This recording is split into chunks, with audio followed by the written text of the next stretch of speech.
تدرون هذا الدجاج منقلة من غير منقلة شلون؟ تعالوا أقول لكم شلون. سر التتبيلة زبادي. ليش زبادي؟ عشان الزبادي راح يعطي طعم كلش طيب للدجاج. تنزلون ملح، بهارات دجاج فقط، لا تكثرون بأنواع البهارات. وهنا راح يجي الدور الرئيسي اللي هو الباربيكيو، راح يعطيكم طعم المنقلة.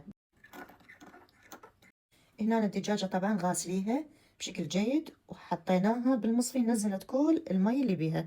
راح نبدي نتبلها. أول مرة تتبلون الدواخل. بعد ما تبلناها كلها من كل الجهات راح نخليها بالثلاجة لمدة ليلة كاملة عشان تشرب كل التتبيلة مالتها. بعد ما تركناها ليلة كاملة راح اجي هسه حاليا وقت الشوي.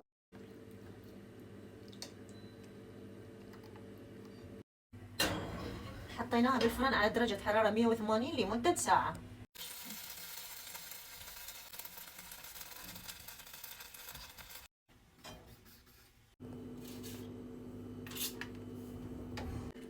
أروع دجاج منقلة من غير منقلة تاكلوه بحياتكم.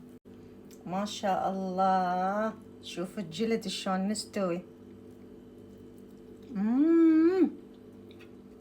تجنن. لا تنسون اللايك والفولو والشير لهاي الوصفة.